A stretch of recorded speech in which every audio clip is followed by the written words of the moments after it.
मैं समझ गया हूं माता, कि शरीर नश्वर है परंतु आत्मा अमर है। यदि मैं अपने स्वजनों का अंत भी कर दूं तो इससे उन्हें कोई अंतर नहीं पड़ेगा। नाश होगा तो केवल उनके शरीर का, उनके अजर अमर का जीवन प्रवाह किसी अन्य शरीर में भी निरंतर चलता रहेगा। किंतु क्या पार्थ?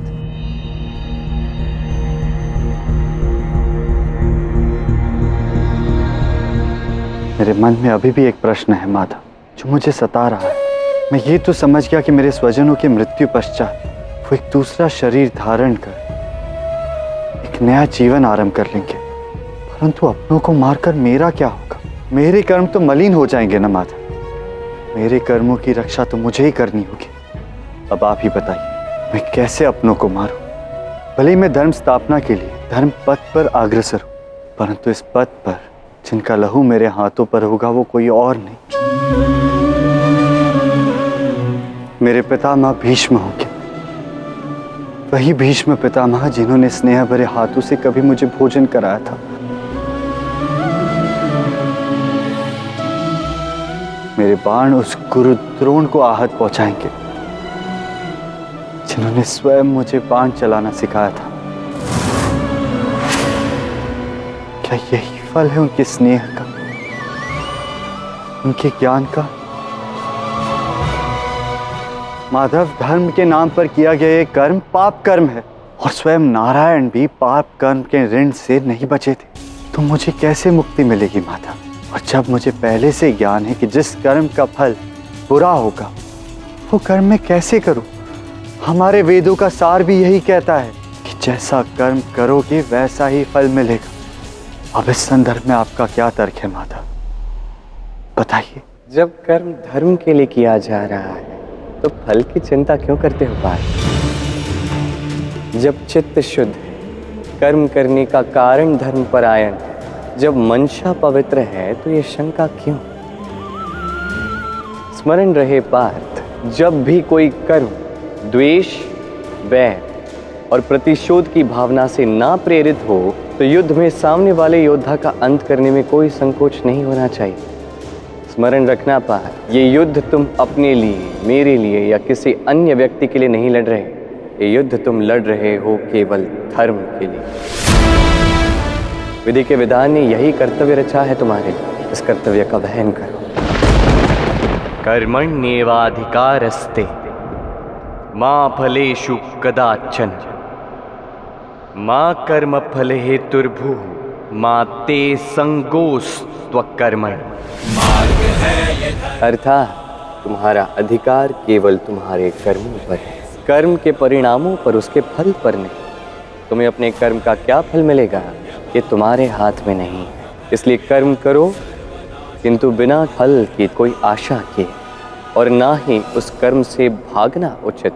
कर्म करो बिना फल की चिंता किए। परंतु ये मनुष्य के लिए कैसे संभव है माता? ये कैसे संभव है कि हम अपनों की बलि चढ़ा दें और कर्म फल की चिंता ना करें?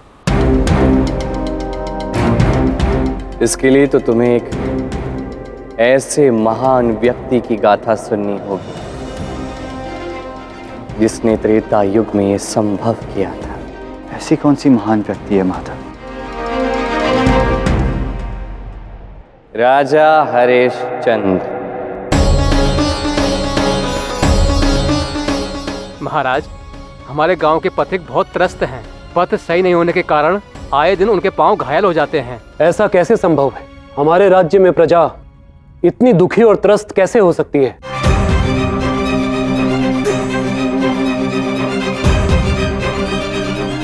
आज तुम्हारा विलाप और समस्या सुनकर मैं एक प्रतिज्ञा लेता हूं। जब तक तुम्हारे गांव में पथ का निर्माण नहीं हो जाता और सभी पथिकों की समस्या हल नहीं हो जाती, मैं राजा हरिश्चंद्र अपनी पादुकाएं ग्रहण नहीं करूंगा। राजा हरिश्चंद्र की। राजा हरिश्चंद्र का मार्ग धर्म का मार्ग था, इसलिए वो कभी भी भविष्य की चिंता नहीं करते थे, अपने कर्मों के परिणाम की चिंता नहीं करते थे, बस अपना कर्म करते थे। अनेक प्रार्थनाओं और तपस्याओं के पश्चात उन्हें पुत्र रत्न की प्राप्ति हुई। वो अपनी संतान से बहुत प्रेम करते थे, और जितना प्रेम वो अपनी संतान से करते थे उतना ही प्रेम वो अपनी पत्नी रानी तारामती से करते थे। किंतु जब जब कोई व्यक्ति कर्म के पथ पर अग्रसर होता है, ये समस्त प्रकृति, ये समाज सभी मिलकर उसकी कठोर से कठोर परीक्षा लेते हैं। यही हुआ राजा हरिश्चंद्र के साथ। एक दिन जब वो अपनी प्रजा को लुटेरों के प्रकोप से बचाने के लिए गए,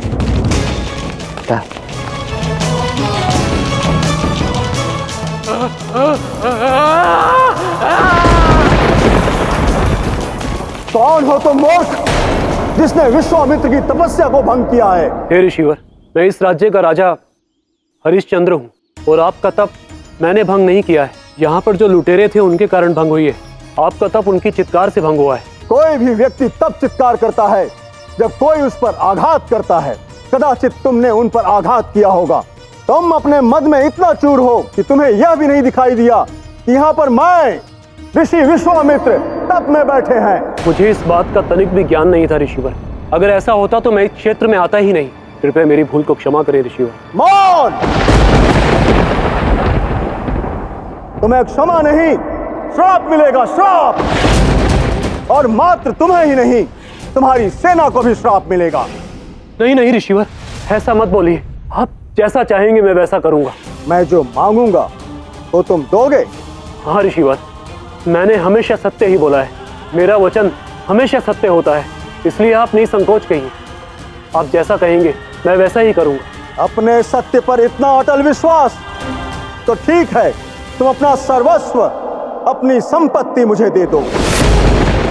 यहां तक कि तुम अपने शरीर पर वस्त्र और आभूषण भी मत रखना। तुम अपने संपत्ति की एक एक वस्तु मुझे दे दो।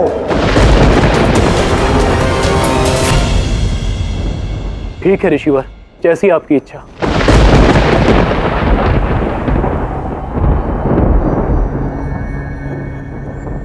अब मैं इस राज्य का राजा हूं, अतः तुम्हारा सर्वस्व अब मेरा हुआ।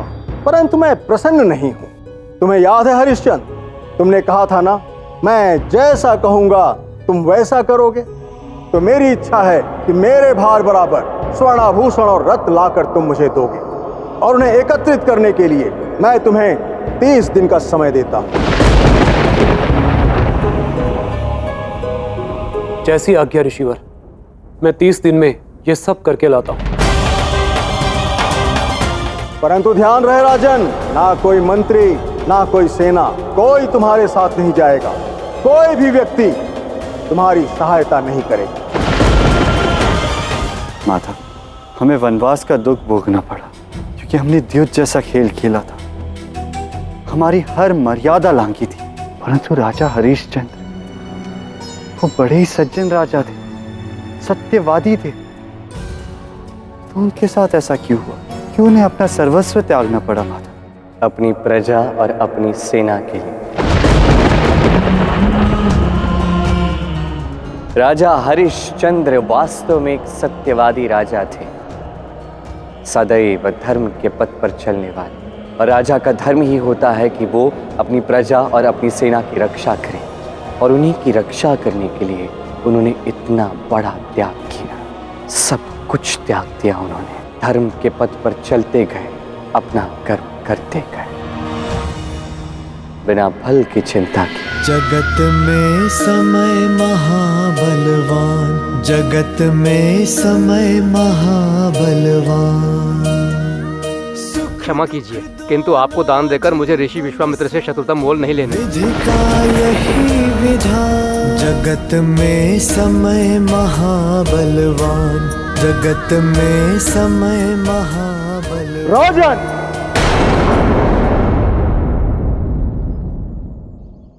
तुमने मेरी तपस्या भंग की थी राजन, तुम्हें इसका मूल्य चुकाना ही होगा।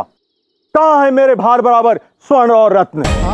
ज्ञात हो, आज सूर्यास्त से पूर्व तुम्हें दी गई 30 दिन की अवधि पूर्ण हो जाएगी। आप सत्य कह रहे हैं मुनिवर, किंतु आज सूर्यास्त से पहले मैं कुछ न कुछ प्रबंध अवश्य करूंगा। वाह, यही है तुम्हारा सत्य वचन कि अभी तक स्वर्ण और रत्न जमा ही नहीं हुए। तुम तो कहा करते थे कि तुम्हारा वचन कभी व्यर्थ नहीं जाता। स्मरण रहे, तुम्हें दी गई अवधि आज पूर्ण होने के पहले मेरे भार बराबर स्वर्ण और रत्न यदि मुझे नहीं मिला तो तुम झूठे कहलाओगे, तुम्हारे वचन असत्य होंगे। नहीं, मैं ऐसा कदापि नहीं होने दूंगी, चाहे इसके लिए मुझे स्वयं को क्यों ना बेचना पड़े। इससे मुझे क्या, मैं तो तुम्हें दी गई अवधि पूर्ण होने के पहले धन लेने आऊंगा।